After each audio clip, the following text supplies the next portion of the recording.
दोस्तों एक बार फिर से हम आपके लिए BSSC BSO vacancy 2025 form fill up apply process की अपडेट लेके आ चुके हैं। एसएसओ और बीएसओ पोस्ट के लिए 682 वैकेंसीज निकली हुई है, जिनके लिए आप ऑल इंडिया से अप्लाई ऑनलाइन कर सकते हो। ऑनलाइन आवेदन करने का अंतिम मौका है, केवल एक दिन शेष रह गया है। लास्ट डेट की अपडेट है, आप जल्द से जल्द अपना फॉर्म फिल कर ले, कहीं मौका हाथ से छूट न जाए। ऑनलाइन आवेदन करते समय आपको कोई भी ऐसी गलती या फिर मिस्टेक नहीं करनी होगी जिसको करने से आपके एप्लीकेशन फॉर्म रिजेक्ट हो सकते हैं।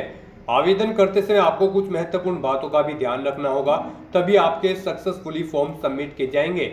अप्लाई करते समय आपको फोटोग्राफ, सिग्नेचर, डॉक्यूमेंट कैसे और कितने केबी में अपलोड करने होंगे, कैसे आप अपनी क्वालिफिकेशन की डिटेल दोगे और कैसे आप फीस पेमेंट करते हुए रजिस्ट्रेशन से लेकर प्रिंट तक अपना फॉर्म अप्लाई कर सकते हो। कंप्लीट जानकारी के लिए आपको वीडियो शुरू से लेके एंड तक बिना स्किप किए हुए देखनी होगी। इस वीडियो को कंप्लीटली देखने पर ही आपके सभी सवाल और डाउट क्लियर होंगे। तो चलिए दोस्तों, बिना कोई वक्त गंवाए शुरू करते हैं BSSC SSO BSO vacancy form fill up 2025 की पूरी जानकारी।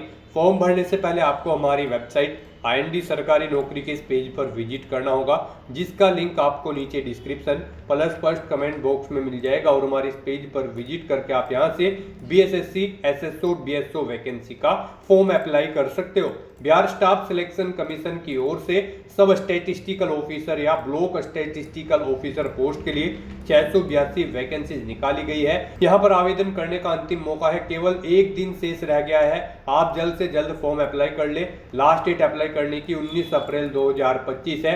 लास्ट डेट की अपडेट है। बैचलर डिग्री इन इकोनॉमिक्स या मैथमेटिक्स या स्टैटिस्टिक्स से आप अप्लाई कर सकते हो। 21 से 37 मेल के लिए, जबकि 21 से 40 फीमेल के लिए आयु सीमा है। फीस जनरल ओबीसी डब्ल्यूएस के लिए 540 है, एसएसटी पीएच के लिए 135 है, जो कि आप ऑनलाइन मोड से पेमेंट कर सकते हो। यहाँ पर सिलेक्शन होगा written exam, stenography test, document verification, interview, medical examination के आधार पे ऑनलाइन अप्लाई कर सकते हो। बिहार जॉब लोकेशन है, ऑल इंडिया से ऑनलाइन कर सकते हो। ऑनलाइन bssc.com इसकी ऑफिशियल वेबसाइट है, जिससे आप ऑनलाइन अप्लाई कर सकते हो। इंपोर्टेंट लिंक सेक्शन के अंतर्गत ऑफिशियल नोटिफिकेशन पीडीएफ लिंक पर क्लिक करके आप इसकी ऑफिशियल एडवर्टाइजमेंट की पीडीएफ डाउनलोड कर सकते हो। इसमें आपको स्टेप बाय स्टेप कंप्लीट जानकारी दे दी गई, जैसे कि सैलरी डिटेल, क्वालिफिकेशन की जानकारी, category wise vacancies, age limit और किस कैटेगरी को कितनी आयु सीमा में छूट दी जा रही है। साथ ही साथ यहाँ पर आपको पैटर्न, सिलेबस और फीस पेमेंट की जानकारी दी गई है, और साथ ही साथ हाउ टू अप्लाई का भी कंप्लीट प्रोसीजर दे दिया गया है। तो अप्लाई ऑनलाइन करने से पहले आपको ये ऑफिशियल एडवर्टाइजमेंट की पीडीएफ पूरी पढ़ना अनिवार्य है। इसको पूरा पढ़ने से ही आपके सभी सवाल और डाउट क्लियर होंगे। पीडीएफ रीड आउट करने के बाद में आपको अप्लाई ऑनलाइन लिंक पर क्लिक करना होगा, तो आपके सामने इसका ऑनलाइन आवेदन करने का ये ऑफिशियल पोर्टल ओपन हो जाएगा। गाइस, यहाँ पर आने के बाद अगर आपने पहले से रजिस्ट्रेशन किया हुआ है तो बस यहाँ पर आपको लॉगिन के इस ऑप्शन पर क्लिक करना है और अपने डैशबोर्ड में लॉगिन करके अपना फॉर्म अप्लाई कर लेना है। जैसे ही आप लॉगिन के इस लिंक पर क्लिक करेंगे, आपके सामने कुछ इस तरह से इंटरफेस ओपन होगा। अब यहाँ पर आने के बाद आपको अपना रजिस्ट्रेशन नंबर एंटर करना है, अपना पासवर्ड आपको एंटर करना है, ये कैप्चा कोड आपको इस बुक्स में एंटर करना है, और उसके बाद यहाँ पर आपको लॉगिन के इस ऑप्शन पर क्लिक करके अपने डैशबोर्ड में लॉगिन कर लेना है और फिर वहां से आपको अपना फॉर्म अप्लाई करना है। और अगर आप इस भर्ती के लिए फर्स्ट टाइम अप्लाई करने जा रहे हो तो सबसे पहले यहाँ पर आपको अपना रजिस्ट्रेशन करना होगा। उसके लिए आपको क्लिक हियर फॉर रजिस्ट्रेशन के इस ऑप्शन पर क्लिक करना है और अपना रजिस्ट्रेशन कंप्लीट कर लेना है। जैसे ही आप इस ऑप्शन पर क्लिक करेंगे, आपके सामने रजिस्ट्रेशन का फॉर्म ओपन हो जाएगा। यहाँ पर आने के बाद सबसे पहले आपको अपना नाम एंटर करना है। आपका ये नाम 10वीं की मार्कशीट के अकॉर्डिंग होना चाहिए। और उसके बाद गाइस, यहाँ पर आपको अपना जेंडर सिलेक्ट कर लेना है। फिर यहाँ पर आपको बताना है कि क्या आपके पास बिहार राज्य का डोमिसाइल है। अगर है तो आप यस करें, नहीं तो यहाँ पर आप नो ऑप्शन सिलेक्ट करेंगे। अगर आप बिहार राज्य से अलग उम्मीदवार हैं तो केवल सामान्य वर्ग के कैंडिडेट ही यहाँ पर अप्लाई कर पाएंगे। तो यहाँ पर आप अपने अकॉर्डिंग ऑप्शन सिलेक्ट करें। उसके बाद यहाँ पर आप अपनी कैटेगरी सिलेक्ट करें। फिर यहाँ पर आप अपनी जाति सेलेक्ट करें। उसके बाद यहाँ पर आपसे पूछा गया है कि क्या आप क्रीमी लेयर रहित से संबंधित है, यानी कि अगर आप क्रीमी लेयर कैंडिडेट होंगे तो यहाँ पर आपको आपकी कैटेगरी के अकॉर्डिंग ऑप्शन शो हो जाएगा। उसके बाद आपसे पूछा गया है कि क्या आप पर्सन विद डिसेबिलिटी कैंडिडेट हैं। अगर हैं तो यस ऑप्शन सिलेक्ट करें, नहीं तो नो ऑप्शन सिलेक्ट करें। यस अगर आप सिलेक्ट करते हो तो फिर आपको अपनी डिसेबिलिटी का नेचर देना होगा, वो परमानेंट है या फिर टेम्परेरी, और कितने परसेंटेज है यहाँ पर आपको बताना होगा। और नो ऑप्शन अगर आप सिलेक्ट करते हो तो फिर आपके सामने ये ऑप्शन डिसेबल्ड कर दिए जाएंगे। उसके बाद आपसे पूछा गया है कि क्या आप भूतपूर्व सैनिक हैं, अगर हैं तो आप येस ऑप्शन सिलेक्ट करेंगे और फिर यहाँ पर रक्षा में सेवा की जो डेट है वो आपको सिलेक्ट करनी है, कितने साल और दिन यहाँ पर आपने सेवा की है, और नहीं है तो यहाँ पर आपको नो ऑप्शन सिलेक्ट करना है। उसके बाद आपसे पूछा गया कि क्या आप 1 जनवरी 1963 के बाद एनसीसी से विमुक्त होने के बाद बिहार सरकार के अधीन कार्य करते हैं, अगर करते हैं तो यस करेंगे, नहीं तो आप नो ऑप्शन सिलेक्ट करेंगे। उसके बाद यहाँ पर आपसे पूछा गया है कि क्या आप बिहार सरकार की नौकरी में संविदा कर्मचारी के रूप में कार्यरत हैं, अगर हैं तो यस करें, नहीं तो नो ऑप्शन सिलेक्ट करें। यस अगर आप सिलेक्ट करते हैं तो फिर आपको यहाँ पर ईयर, मंथ और डे सिलेक्ट करना होगा। बिहार सरकार में संविदा सेवा अवधि आपको यहाँ पर सिलेक्ट करनी होगी। उसके बाद आपसे पूछा गया कि क्या आप बिहार सरकार के कर्मचारी हैं जिन्होंने कम से कम 3 साल नियमित एवं रेगुलर सेवा की है, अगर की है तो यस ऑप्शन सिलेक्ट करें, नहीं तो नो ऑप्शन सिलेक्ट करें। उसके बाद आपसे पूछा गया कि क्या आप बिहार सरकार के सरकारी कर्मचारी के बाद प्रयासों की संख्या, यहाँ पर आपने बिहार सरकार में सरकारी कर्मचारी के बाद नौकरी करने के लिए कितनी बार यहाँ पर प्रयास किया है, यहाँ पर आप अपने अकॉर्डिंग ऑप्शन सिलेक्ट करें, नहीं किया है तो 00 ऑप्शन आप सिलेक्ट कर लें। उसके बाद यहाँ पर आपको अपना मोबाइल नंबर मेंशन करना है, वही मोबाइल नंबर एक बार फिर से यहाँ पर आपको मेंशन करके उसे कंफर्म कर लेना है। फिर यहाँ पर आपको अपनी ईमेल आईडी एंटर करनी है, उसे भी एक बार फिर से एंटर करके कंफर्म कर लेना है। फिर आपको अपनी डेट ऑफ बर्थ इस कैलेंडर में से सिलेक्ट कर लेनी है। उसके बाद गाइस यहाँ पर आपको ये कैप्चा कोड, जी हाँ दोस्तों, ये कैप्चा कोड आपको इस बॉक्स में एंटर करना है और फिर आपको सेव एंड कंटिन्यू के इस ऑप्शन पर क्लिक कर देना है। फिर यहाँ पर आपको आपके रजिस्ट्रेशन फॉर्म को चेकआउट करने का एक ऑप्शन आपको दिया गया है। यहाँ पर आप अपनी सभी डिटेल्स केयरफुली चेकआउट करें, कहीं पर कोई मिस्टेक है तो आप एडिट के उस ऑप्शन पर क्लिक करके एडिट कर लें, और अगर सभी चीजें ओके हैं तो यहाँ पर बस अब आपको कंफर्म एंड नेक्स्ट के इस ऑप्शन पर क्लिक कर देना है। यहाँ पर आपका रजिस्ट्रेशन सक्सेसफुली कंप्लीट हो चुका है। आपको एक रजिस्ट्रेशन नंबर और पासवर्ड प्रोवाइड कर दिया गया है, आपको इन्हें केयरफुली नोट डाउन करके रख लेना है फ्यूचर यूज के लिए। और यहाँ पर गाइस अब आपको क्लिक हियर फॉर लॉगिन के इस ऑप्शन पर क्लिक करना है। नेक्स्ट आपके सामने कुछ इस तरह से इंटरफेस ओपन होगा। अब यहाँ पर आपको जो रजिस्ट्रेशन नंबर दिया गया है वो आपको एंटर करना है, जो पासवर्ड दिया गया है वो आपको एंटर करना है, ये कैप्चा कोड आपको यहाँ पर एंटर करना है। और उसके बाद गाइस यहाँ पर अब आपको लॉगिन के इस ऑप्शन पर क्लिक करके अपने डैशबोर्ड में लॉगिन कर लेना है। अपने डैशबोर्ड में लॉगिन करने के बाद आपके सामने कुछ इस तरह से इंटरफेस होगा। गाइस यहाँ पर अब आपको 7 स्टेप को कंप्लीट करते हुए अपना फॉर्म कंप्लीट कर लेना है। यहाँ पर सबसे पहले आपको अपनी पर्सनल डिटेल देनी है, उसके बाद आपको यहाँ पर फीस पेमेंट का प्रोसेस पूरा करना है, फिर आपको अपनी एजुकेशनल क्वालिफिकेशन की डिटेल देनी है, उसके बाद आपको अपना फोटो सिग्नेचर यहाँ पर अपलोड करने हैं, फिर लाइव फोटो यहाँ पर आपको कैप्चर करना है, अपने सर्टिफिकेट्स अपलोड करने हैं, और उसके बाद आपको अपने एप्लीकेशन फॉर्म का एक हार्ड कॉपी प्रिंट आउट लेकर अपना फॉर्म यहाँ पर कंप्लीट कर लेना है। तो यहाँ पर अब आपको अपनी पर्सनल डिटेल देनी है। यहाँ पर आने के बाद सबसे पहले आपको अपने फादर का नाम एंटर करना है, उसके बाद आपको अपनी मदर का नाम एंटर करना है। कुछ चीज़ें यहाँ पर आपको ऑटोमेटिकली फिर मिल जाएगी जो आपने रजिस्ट्रेशन टाइम पे प्रोवाइड कराई थी। उसके बाद यहाँ पर आपको अपने स्थायी निवास प्रमाण पत्र जारी करने की तिथि, यानी कि आपको अपना डोमासाइल सर्टिफिकेट कब इशू हुआ था वो डेट आपको सिलेक्ट कर लेनी है। उसके बाद यहाँ पर उसका नंबर आपको देना है। फिर यहाँ पर आपको उस अथॉरिटी का नाम सेलेक्ट करना है जिसने आपको डोमासाइल सर्टिफिकेट प्रोवाइड कराया है, CORO, SDO, DM या फिर अदर। और अगर इनमें से नहीं है वो अधिकारी तो यहाँ पर आपको अदर ऑप्शन सेलेक्ट करना है, और फिर आपको यहाँ पर उस अधिकारी का यहाँ पर पद का नाम आपको एंटर कर देना है। उसके बाद यहाँ पर आपको, अगर आप रिजर्व कैटेगरी से बिलोंग करते हो तो फिर यहाँ पर आपको अपना कैटेगरी सर्टिफिकेट नंबर देना है, कब आपको वो इशू हुआ है वो डेट आपको सिलेक्ट कर लेनी है। उसके बाद यहाँ पर आपको किसने वो इशू कराया है, यानी कि आपको आपका जो कास्ट सर्टिफिकेट है वो किस अथॉरिटी प्राधिकार ने प्रोवाइड कराया है, जैसे कि CORO, SDO, DM या फिर अदर ऑप्शन। अगर इनमें नहीं है वो पोस्ट तो आप अदर ऑप्शन सेलेक्ट करें और फिर उसकी डेजिग्नेशन यहाँ पर आप एंटर कर दें। उसके बाद आपको इस पेज को नीचे स्क्रॉल डाउन करना है और फिर यहाँ पर आपसे पूछा गया है कि क्या आप स्वतंत्रता सेनानी के आश्रित हैं, अगर है तो यस करेंगे, नहीं तो आप नो ऑप्शन सेलेक्ट करेंगे। यस अगर आप सिलेक्ट करते हैं तो फिर यहाँ पर आपको फ्रीडम फाइटर का सर्टिफिकेट नंबर देना होगा और फिर स्वतंत्रता सेनानी प्रमाण पत्र जारी करने वाले अधिकारी की डेजिग्नेशन यहाँ पर आपको सिलेक्ट करनी होगी। और अगर आप स्वतंत्रता सेनानी के आश्रित नहीं है तो आप नो ऑप्शन सेलेक्ट करें।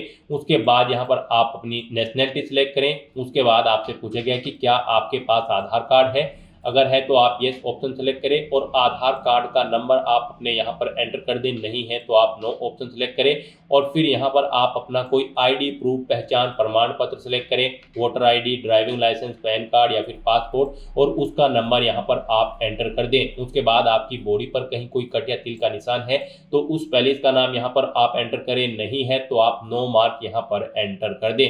उसके बाद आपको पूछा गया है कि क्या आपको कभी किसी प्रतियोगिता परीक्षा में यूपीएससी बोर्ड, राज्य आयोग, अन्य से संबंधित में बैठने से रोका गया है, प्रतिबंधित किया गया है। अगर किया गया है तो यस करें और फिर यहाँ पर आप उस बोर्ड या फिर स्टेट कमीशन का नाम दें और फिर ईयर सेलेक्ट करें कब आपको रोका गया है, और नहीं रोका गया है तो यहाँ पर आप नो ऑप्शन सेलेक्ट कर लें। उसके बाद यहाँ पर गाइस आपको अपना कोरोस्पोंडेंस एड्रेस एंटर करना है और फिर उसके बाद आपको अपना परमानेंट एड्रेस यहाँ पर एंटर कर देना है। और अगर आपका कोरोस्पोंडेंस एड्रेस आपके परमानेंट एड्रेस के अकॉर्डिंग सेम है तो आप इस चेकबॉक्स को ओके कर दें। ऑटोमेटिकली आपका परमानेंट एड्रेस आपके कोरोस्पोंडेंस एड्रेस के अकॉर्डिंग यहाँ पर फिल हो जाएगा। इस तरह से अपनी डिटेल यहाँ पर फिल करने के बाद फिर आपको सबमिट के इस ऑप्शन पर क्लिक करना है। नेक्स्ट आपके सामने कुछ इस तरह से इंटरफेस ओपन होगा। यहाँ पर आपको आपकी पर्सनल इंफॉर्मेशन की पूरा प्रीव्यू शो कर दिया गया है। आप सभी डिटेल्स केयरफुली चेकआउट करें और यहाँ पर अगर कोई मिस्टेक है तो आप click here for edit detail के इस ऑप्शन पर क्लिक करके एडिट कर लें। और अगर सभी चीजें ओके हैं तो बस अब आप इस पेज को नीचे स्क्रॉल डाउन करें और फिर यहाँ पर आप प्रोसीड फॉर पेमेंट के इस ऑप्शन पर क्लिक कर दें। अब यहाँ पर आपके सामने पेमेंट का ऑप्शन शो होगा। यहाँ पर आप SBI या फिर ICI के ऑप्शन के थ्रू फीस पेमेंट कर सकते हो, तो यहाँ पर आप अपने अकॉर्डिंग ऑप्शन सेलेक्ट करें और उसके बाद प्रोसेस ऑनलाइन पेमेंट के इस ऑप्शन पर क्लिक कर दें। उसके बाद आपके सामने फीस पेमेंट का इंटरफेस ओपन हो जाएगा। यहाँ पर आप debit card, credit card, net banking या फिर यूपीआई के माध्यम से अपना फीस पेमेंट कर सकते हैं। यूपीआई आपके लिए बेस्ट ऑप्शन रहेगा। आप यूपीआई के ऑप्शन पर क्लिक करें और अगर आप अपनी यूपीआई आईडी जानते हैं तो यहाँ पर आप एंटर यूपीआई आईडी के ऑप्शन पर क्लिक करें। यहाँ पर अपनी यूपीआई आईडी एंटर करें और वैलिडेट यूपीआई आईडी ऑप्शन पर क्लिक करते हुए अपना फीस पेमेंट कर दें, या फिर आप यहाँ पर क्यूआर कोड के थ्रू भी अपना फीस पेमेंट कर सकते हो। आप यूपीआई क्यूआर के ऑप्शन पर क्लिक करें और पे नाउ के इस ऑप्शन पर क्लिक करें। उसके बाद आपके सामने यहाँ पर एक क्यूआर कोड शो कर दिया जाएगा। आप इसे अपने यूपीआई से स्कैन करें और अपना फीस पेमेंट कर दें। सक्सेसफुली फीस पेमेंट करने के बाद आपको आपके डैशबोर्ड में डायरेक्ट कर दिया जाएगा। अब यहाँ पर आपके 2 स्टेप कंप्लीट हो चुके हैं। अब आपको अपनी एजुकेशनल क्वालिफिकेशन की डिटेल देनी है, तो यहाँ पर आपको स्टेप 3 एजुकेशनल डिटेल के इस ऑप्शन पर क्लिक करना है। नेक्स्ट आपके सामने यहाँ पर कुछ इस तरह से इंटरफेस ओपन होगा। अब यहाँ पर आपको अपनी एजुकेशनल क्वालिफिकेशन की डिटेल देनी है। इस भर्ती में पार्टिसिपेट करने के लिए आपके पास बैचलर डिग्री होनी जरूरी है, यानी कि ग्रेजुएट डिग्री होनी जरूरी है, और उसमें आपके पास इकोनॉमिक्स, मैथमेटिक्स या फिर स्टैटिक्स एक सब्जेक्ट के रूप में होना जरूरी है। इन तीनों में से कोई भी एक सब्जेक्ट आपके पास होना चाहिए ग्रेजुएशन में। तो यहाँ पर अब आपको अपनी ग्रेजुएशन की डिटेल देनी है। सबसे पहले गाइस यहाँ पर आपको अपनी 10वीं क्लास की डिटेल देनी है। यहाँ पर आप अपने सब्जेक्ट एंटर करें, फिर बोर्ड या यूनिवर्सिटी का नाम दें, उसके बाद टोटल मार्क्स यहाँ पर एंटर करें, फिर कितने मार्क्स आपने ऑब्टेन किए हैं वो यहाँ पर आप एंटर करें। इनके अकॉर्डिंग यहाँ पर आपकी परसेंटेज कैलकुलेट करके आपको शो कर दी जाएगी। फिर यहाँ पर आप अपनी 10वीं क्लास का सर्टिफिकेट या फिर मार्कशीट का नंबर एंटर करें और फिर यहाँ पर आपको कब वो इशू हुआ है आपकी मार्कशीट, यहाँ पर आप वो डेट सेलेक्ट कर लें। उसके बाद यहाँ पर आपको अपनी 12वीं क्लास की डिटेल प्रोवाइड करानी है। यहाँ पर भी आपको सबसे पहले अपने सब्जेक्ट मेंशन करने हैं, बोर्ड या यूनिवर्सिटी का नाम देना है, टोटल मार्क्स एंटर करने हैं, कितने आपने ऑब्टेन किए हैं वो एंटर करने हैं। इनके अकॉर्डिंग आपकी परसेंटेज यहाँ पर कैलकुलेट होकर शो हो जाएगी। फिर यहाँ पर आपको अपनी 12वीं क्लास का सर्टिफिकेट नंबर या फिर मार्कशीट नंबर देना है, कब आपको वो आपकी मार्कशीट इशू हुई है वो डेट यहाँ पर आपको इस कैलेंडर में से सिलेक्ट कर लेनी है। फिर यहाँ पर आपको अपनी ग्रेजुएशन की डिटेल देनी है और यहाँ पर आपको कोर्स सिलेक्ट करना है और फिर यहाँ पर आपको अपना सब्जेक्ट सिलेक्ट करना है, किस सब्जेक्ट में आपने अपनी ग्रेजुएशन कंप्लीट की है। फिर यूनिवर्सिटी का नाम देना है, टोटल कितने मार्क्स थे वो देने हैं, कितने आपने ऑब्टेन किए हैं वो देने हैं। फिर आपको आपके मार्क्स के अकॉर्डिंग यहाँ पर परसेंटेज कैलकुलेट करके शो कर दी जाएगी। अपनी ग्रेजुएशन का सर्टिफिकेट नंबर या फिर मार्कशीट नंबर आपको देना है, कब आपको आपकी ग्रेजुएशन की डिग्री यहाँ पर इशू हुई है वो डेट आपको यहाँ पर इस कैलेंडर पर क्लिक करके सिलेक्ट कर लेनी है। इस तरह से यहाँ पर आपको अपनी एजुकेशनल क्वालिफिकेशन की डिटेल प्रोवाइड करा देनी है। फिर यहाँ पर आपसे पूछा गया है कि क्या आपको यहाँ पर वर्क एक्सपीरियंस है, अगर है तो आप यस के ऑप्शन पर क्लिक करेंगे और फिर यहाँ पर आपको अपना एक्सपीरियंस सर्टिफिकेट नंबर देना होगा। फिर यहाँ पर आपको अपना आपका जो एक्सपीरियंस सर्टिफिकेट है कब वो इशू हुआ है वो डेट आपको यहाँ पर सिलेक्ट कर लेनी होगी इस कैलेंडर के ऑप्शन पर क्लिक करके। फिर यहाँ पर आपको ऑर्गेनाइजेशन का नाम देना है, अपनी डेजिग्नेशन देनी है, कब से कब तक आपने वर्क किया है वो डेट आपको इन कैलेंडर में से सिलेक्ट कर लेनी है। यहाँ पर अगर आपको एक से ज़्यादा जगह वर्किंग एक्सपीरियंस है तो यहाँ पर आप उसकी डिटेल प्रोवाइड करा सकते हैं वन बाय वन करके। एक जगह वर्किंग एक्सपीरियंस है तो एक ही जगह की डिटेल आप यहाँ पर प्रोवाइड करा दें। और गाइज अगर आपको एक्सपीरियंस नहीं है तो यहाँ पर आप नो के इस ऑप्शन पर क्लिक करेंगे और फिर आपको ये डिटेल प्रोवाइड नहीं करानी है। इस तरह से अपनी डिटेल यहाँ पर प्रोवाइड कराने के बाद फिर आपको सबमिट के इस ऑप्शन पर क्लिक कर देना है।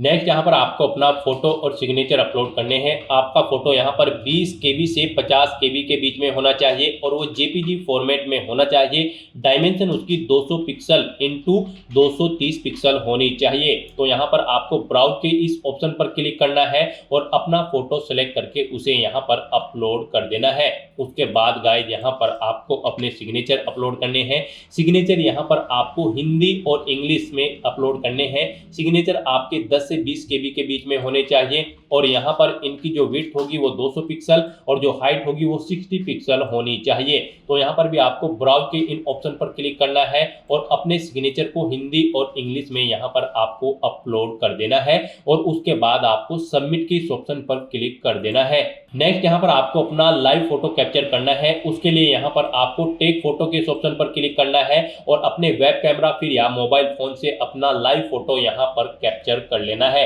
आपका फोटो क्लियर एंड क्लीन होना चाहिए। जहां पर आप अपना फोटो खींचेंगे उस पैलेस पर प्रॉपर रोशनी होनी चाहिए। इस तरह से यहाँ पर आपको अपना लाइव फोटो कैप्चर कर लेना है। उसके बाद आपको यहाँ पर सबमिट के इस ऑप्शन पर क्लिक करना है और फिर गाइज आपको सेव एंड नेक्स्ट के इस ऑप्शन पर क्लिक कर देना है। नेक्स्ट यहाँ पर आपको अपने डॉक्यूमेंट अपलोड करने हैं। यहाँ पर आपको अपनी 10वीं की मार्कशीट, 10वीं का सर्टिफिकेट, 12वीं की मार्कशीट, 12वीं का सर्टिफिकेट और यहाँ पर आपको अपनी ग्रेजुएशन की मार्कशीट और ग्रेजुएशन का सर्टिफिकेट आपको अपलोड करना है। साथ ही साथ यहाँ पर आपको वैलिड फोटो ID प्रूफ अपना अपलोड करना है। और अगर आप बिहार स्टेट से बिलोंग करते हैं तो यहाँ पर आपको बिहार डोमिसाइल सर्टिफिकेट अपलोड करना है। और SC ST कैटेगरी कैंडिडेट है यानी कि रिजर्व कैटेगरी कैंडिडेट हैं तो फिर यहाँ पर आपको अपना कैटेगरी सर्टिफिकेट भी अपलोड कर देना है।